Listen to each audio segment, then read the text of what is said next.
ارشاد یوسفزي یو صاحب څو شعرونه ذاتو بیا به درته یو نوې غزل ووایم. ارشاد. نو د غزل شعرونه دي یو څو چې لکه مرغۍ په ډکو شپې کومه، لکه مرغۍ په ډکو شپې کومه، جانانه دا په تا پسې کومه. ډېر ښه دی یاره. لکه مرغۍ په ډکو شپې کومه، جانانه دا په تا پسې کومه. چا راله ژوند راکړه چا ووجلمه، چاته دوا چاته خیرې کومه. زبردست دا بیا ووایه. چا راله ژوند راکړه چا ووجلمه، چاته دوا چاته خیرې کومه. او د سترګو اوښکې به مې څه وچې شي چې د ګلونو جنازې کومه. ډېره لا ډېره لا. او بدرنګه شوې زه په خپله یم، احساس یې بدرنګه شوې بدرنګه شوې زه په خپله یم، خو هسې شک په آیینې کوم. واه واه واه ډېر ښه دی ډېر ښه دی. بدرنګه شوې زه په خپله یم، خو هسې شک په آیینې کومه.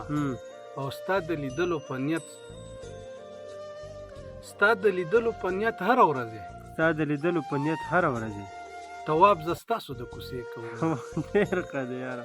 او غزل به درته نوې غزل دی، نوې غزل دی. احساس یې غزل مطلب ده. وی چا په حسن په جمال خبرې وکړې، چا په حسن په جمال خبرې وکړې، ما د خپل وطن په حال خبرې وکړې. ښکلی شعر دی یاره، ښه مطلب ده. چا په حسن په جمال خبرې وکړې، ما د خپل وطن په حال خبرې وکړې.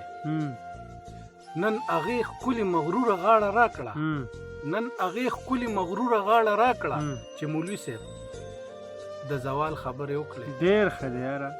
نن هغې ښکلې مغروره غاړه راکړه، چې مولوي صاحب په زوال خبرې وکړې. او شعر دی پکې احساس صاحب چې نورو خلکو د سپوږمۍ مریخ کیسې کړې، نورو خلکو د سپوږمۍ مریخ کیسې کړې، یو پښتون په توره ډال خبرې وکړې. واه واه واه واه ښه شعر دی. او چې د خلکو په نظر کې لیونی و، هغه ګوره د کمال خبرې وکړې. چې د خلکو په نظر کې لیونی و، چې د خلکو په نظر کې لیونی و، هغه ګوره د کمال خبرې وکړې. او کلیوال رنګونه اوس هم لا ژوندي دي. کلیوال رنګونه اوس هم لا ژوندي دي.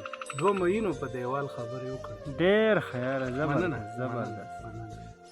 کلیوال رنګونه اوس هم لا ژوندي دي. دوه مینو په دیوال خبرې وکړې.